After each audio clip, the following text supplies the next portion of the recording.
शहर के एक पुराने और वीरान इलाके में, जहां सूरज की किरणें भी बमुश्किल पहुंचती थीं, एक खामोश मकान की दीवारों के भीतर 3 जिंदगियां किसी अंतहीन इम्तिहान से गुजर रही थीं।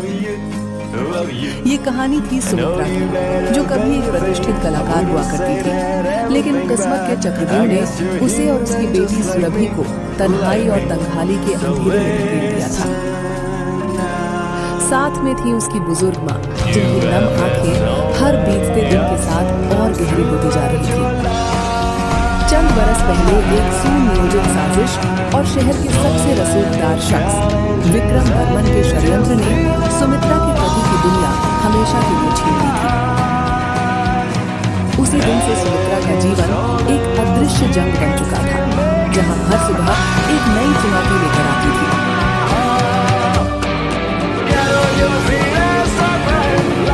कमरे की हल्की गहराई के बीच सुरभि अपनी माँ की तरफ मुड़ती है, जिसकी आवाज में अब एक गहरी पीड़ा के साथ साथ अटूट जिद भी दिखती थी।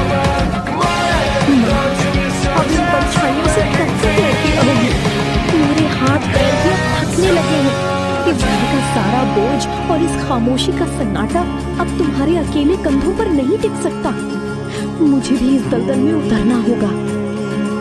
सुमित्रा ने अपनी थकी हुई उंगलियों को रोककर बेटी के चेहरे को छुआ और उसकी आवाज में एक ठंडी हवा जैसी गंभीरता भर गई। नहीं सर, तुम्हारी ये नादानी मेरे सारे सपनों का कत्ल कर देगी। मैं चाहती हूँ कि तुम इन किताबों और इस कला के सहारे उस काली दुनिया से बाहर निकलो, जिसने हमारा सब कुछ लूट लिया। हमारी किस्मत भले ही इन खंडरों में है, लेकिन तुम्हारी उड़ान इस आसमान से बहुत ऊपर होनी चाहिए। सुमित्रा का यह संकल्प उस पुराने घर की दीवारों में गूंज रहा।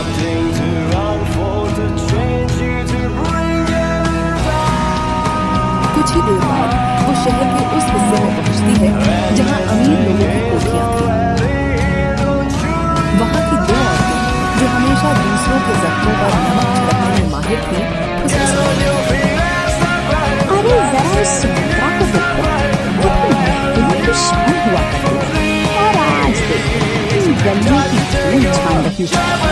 पति के जाने के बाद इसकी तो गाड़ी निकल गई, और इसकी वो जवान बेटी, इस शहर में कोई भी गरीब की बेटी सुरक्षित नहीं रह सकता। विक्रम वर्मन की नजर पहले से ही इस इलाके पर है। इसका अंजाम बहुत बुरा होगा। सुमित्रा ने जहरीली आवाजों को अनसुना कर दिया, लेकिन उसके भीतर का तूफान थमने का नाम नहीं ले रहा था। उसने मन ही मन खुद से कसम खाई, लोग चाहे जितने भी कांटे बिछा लें, मैं अपनी बेटी की तकदीर का नक्शा बदल कर ही दम लूंगी। ये अंधेरा मुझे कभी हरा नहीं सकता।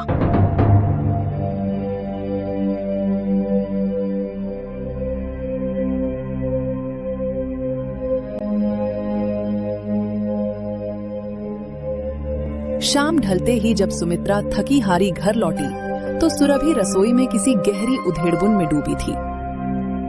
माँ, तुम्हारी इन थकी हुई आंखों में रोज एक नया दर्द देखकर मेरा दिल बैठ जाता है। अगर पापा आज जिंदा होते तो हमें ये दिन कभी नहीं देखना पड़ता। सुमित्रा ने गहरी सांस ली और अपनी बेटी के कंधे पर हाथ रखा। तकदीर के लिखे को कौन बदल पाया है मेरी बच्ची, लेकिन तुम मेरी इकलौता उजाला हो। अगर तुमने खुद को संभाल लिया तो ये पूरा आसमान हमारा होगा। माँ, मैं भी इस संघर्ष में तुम्हारे साथ कंधे से कंधा मिलाकर चलूंगी। नहीं सुरभि, तुम्हारी सिर्फ एक ही मंजिल है, पढ़ाई, और तुम्हारी वो कला जिसके दम पर तुम्हें इन भेड़ियों के बीच अपना मुकाम बनाना है। यही तुम्हारे पिता की आखिरी और सबसे बड़ी ख्वाहिश थी।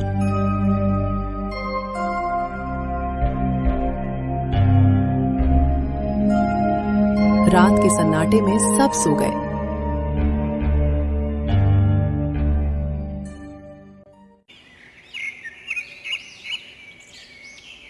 लेकिन अगली सुबह की किरण एक नया भूचाल लेकर आई। सुमित्रा स्टोव के पास कुछ सोच रही थी और सुरभि बाहर से पानी की बाल्टी लेकर लौट रही थी। माँ, मैं रात भर छत पर टहलते हुए यही सोच रही थी। इस तरह घर घर जाकर छोटी मोटी मजदूरी करने से हमारी जिंदगी इस दलदल से कभी बाहर नहीं निकलेगी। ना मेरा भविष्य संवरेगा और ना ही तुम्हारी ये बीमारी ठीक होगी। सुमित्रा ने सवालिया नजरों से देखा। तो फिर तुम्हारे पास ऐसा कौन सा रास्ता है बेटी?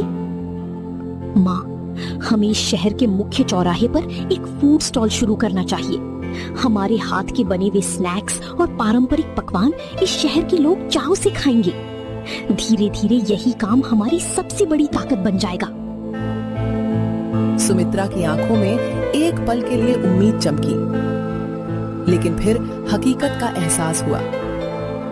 विचार बहुत उम्दा है, लेकिन इसके लिए जो पूंजी चाहिए वो हम कहां से लाएंगे? बिना संसाधनों के ये पहाड़ जैसी चुनौती पार करना नामुमकिन है। माँ, मैंने कुछ पैसे अपनी छोटी मोटी बचतों से जोड़े थे और बाकी के लिए हम नगर के मुखिया श्रीकांत जी से मदद मांग सकते हैं। वो इंसानियत के नाते हमारी मदद जरूर करेंगे।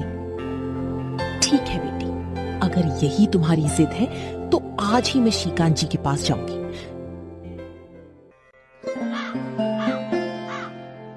दोपहर के वक्त सुमित्रा सीधे श्रीकांत जी के विशाल बंगले की ओर बढ़ रही थी। रास्ते में कुछ लोग उसे देखकर तरह तरह की बातें करने लगे। देखना, ये औरत फिर से कोई नया ड्रामा करने जा रही है। लगता है कर्ज मांगने जा रही है। सुमित्रा ने किसी की परवाह नहीं की और सीधे बंगले के आंगन में दाखिल हुई। खटिया पर बैठे श्रीकांत जी ने उसे देखते ही अपनी भ्रिकुटियां सिकोड़ ली। अरे सुमित्रा, इस वक्त तुम यहाँ? सब खैरियत तो है ना? सुमित्रा ने हाथ जोड़कर नम्रता से कहा। मुखिया जी, आप अच्छी तरह जानते हैं कि मेरे पति के जाने के बाद मैंने किस तरह अपनी बेटी को पाला है। अब और ज्यादा छुपकर जीना मुमकिन नहीं है। मैं चौराहे पर एक छोटा सा स्टॉल लगाना चाहती हूँ ताकि अपनी इज्जत की रोटी कमा सकूं। मुझे कुछ आर्थिक मदद चाहिए। श्रीकांत जी ने उसकी आंखों में झांका, जहां एक मां का अदम्य साहस साफ झलक रहा था। सुमित्रा, तुम्हारी हिम्मत की दाद देनी होगी। इस शहर में विक्रम वर्मन के खिलाफ खड़े होने की हिम्मत कोई नहीं करता, लेकिन तुम्हारी जिद अलग है। ये लो पैसे, अपने काम में जुट जाओ और जब वक्त मिले लौटा देना। धन्यवाद मुखिया जी, मैं आपका ये एहसान कभी नहीं भूलूंगी। इसके बाद सुमित्रा और सुरभि ने बाजार जाकर सारा कच्चा माल, मसाले और अन्य जरूरी चीजें खरीदी। अगले दिन सुबह गांव के एक पुराने बढ़ई की मदद से सुमित्रा का वो छोटा सा लकड़ी का ठेला तैयार हो चुका था। माँ, हमारा ये सपना अब हकीकत बनने जा रहा है। चलो बेटी, भगवान का नाम लेकर निकल पड़ते हैं।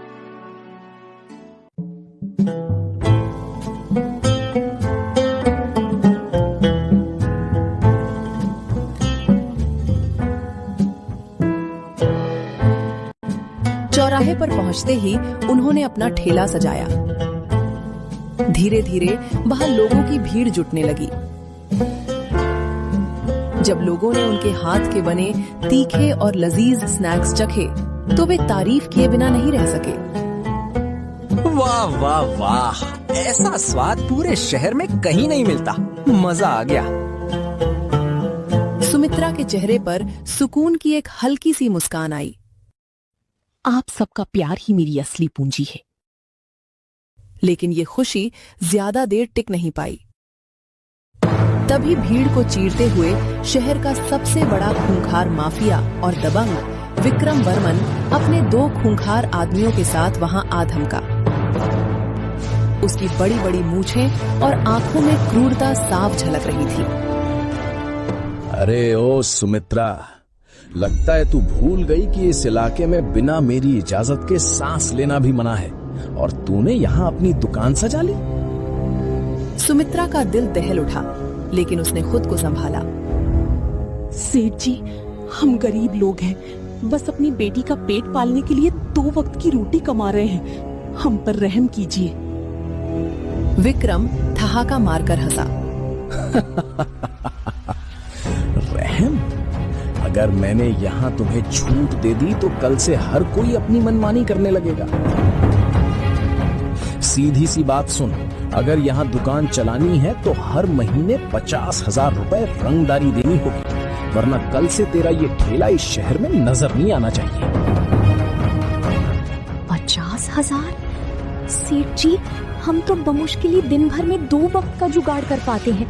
इतनी बड़ी रकम हम कहाँ से लाएंगे? ये मेरा आखिरी फैसला है। मंजूर है तो ठीक, वरना अंजाम भुगतने के लिए तैयार रहना। विक्रम अपने आदमियों के साथ वहां से निकल गए।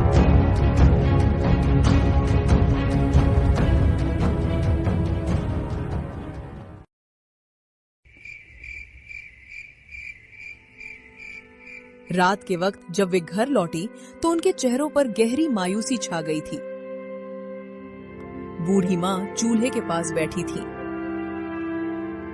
क्या हुआ बेटियों, आज चेहरे इतने बुझे क्यों हैं? सुमित्रा ने सब कुछ बता दिया। माँ, उस विक्रम वर्मन ने हम पर हर महीने 50,000 की फिरौती लगा दी है। अगर हमने पैसे नहीं दिए तो वो हमें जिंदा नहीं छोड़ेगा। हे भगवान, इस गरीब परिवार पर कौन सा कहर टूटने वाला है? सुरभि ने गुस्से और जिद से अपनी मुट्ठियां भींच ली। माँ, हम उस दरिंदे के सामने कभी नहीं झुकेंगे। चाहे कुछ भी हो जाए, हम अपना काम बंद नहीं करेंगे।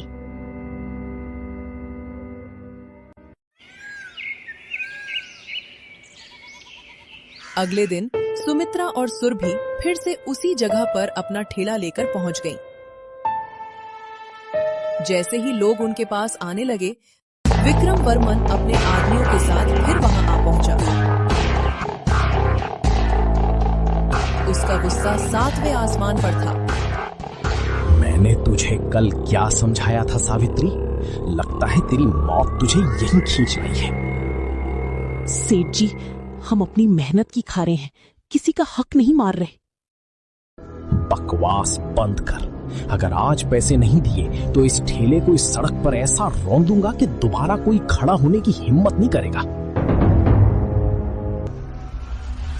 विक्रम के आदमियों ने गुस्से में आकर ठेले को धक्का देना शुरू कर दिया। सामान सड़क पर बिखर गया। लोग डर के मारे वहां से भाग खड़े हुए। सुमित्रा की आंखों से आंसू बह निकले। हे भगवान, हम कहाँ जाएं? हमारी हर कोशिश को ऐसे क्यों कुचल दिया जाता है? सुरभि ने अपनी माँ को संभाला। माँ, रो मत। इनकी ये ताकत थोड़े दिनों की है। हम इस शहर के किसी शांत और सुरक्षित कोने में फिर से शुरुआत करेंगे। कोई ना कोई रास्ता जरूर निकलेगा।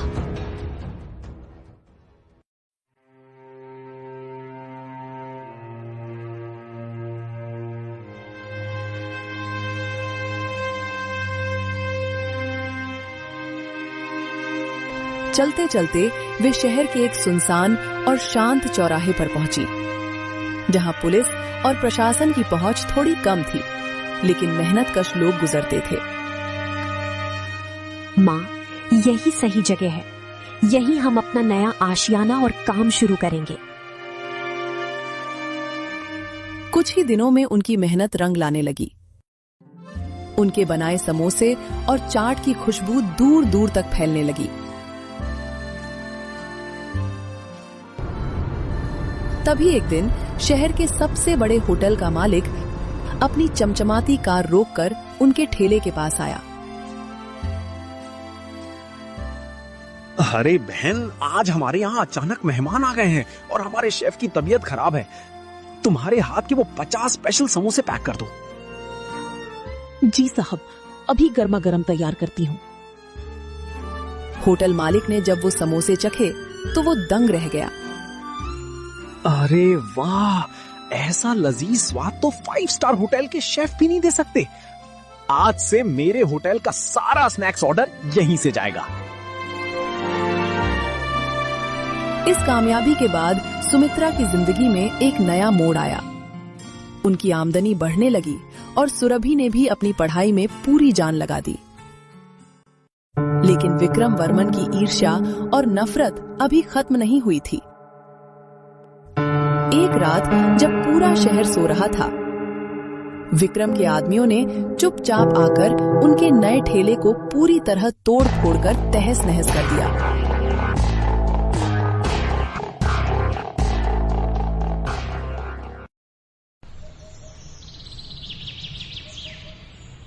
अगली सुबह जब सुमित्रा ने ये मंजर देखा तो उसकी चीख निकल गई। सब कुछ खत्म हो गया, हमारी आखिरी उम्मीद भी किसी ने कुचल दी। सुरभि ने टूटा हुआ ठेला देखा और उसके भीतर का हौसला एक चट्टान बन गया। माँ, ये हमारे ठेले को तोड़ सकते हैं, लेकिन हमारे हौसलों को नहीं। मैं अब सिर्फ हाथ पर हाथ धरे नहीं बैठूंगी, मुझे अपनी मंजिल तक खुद पहुंचना होगा। पास ही गुजर रहे एक दयालु व्यापारी गिरधारी लाल ने जब उनकी यह हालत देखी तो वह आगे आए।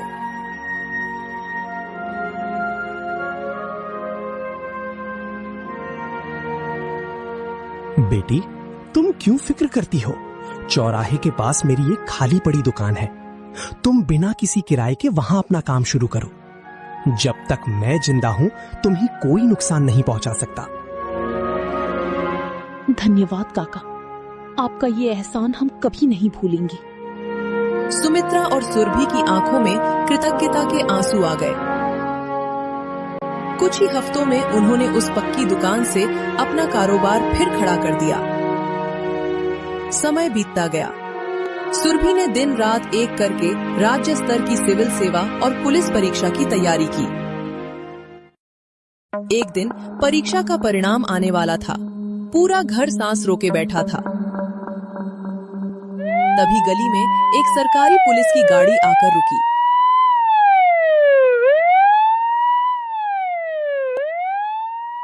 गाड़ी का दरवाजा खुला और उससे खाकी वर्दी में चमकती हुई सुरभि बाहर निकली। उसके हाथ में एक आधिकारिक लिफाफा और नियुक्ति पत्र था।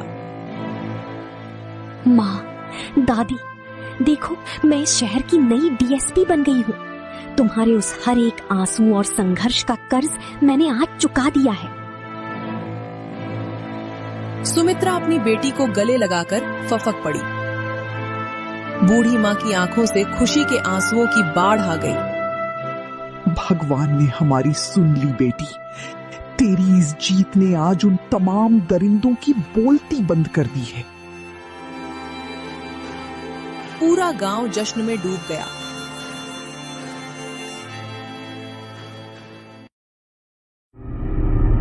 विक्रम वर्मन हवेली में टहल रहा है।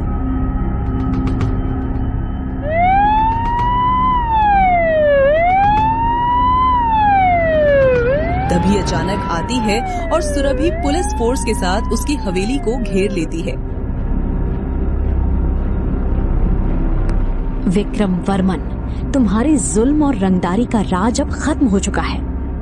कानून के हाथ बहुत लंबे होते हैं और आज वे तुम्हारी गर्दन तक पहुंच चुके हैं।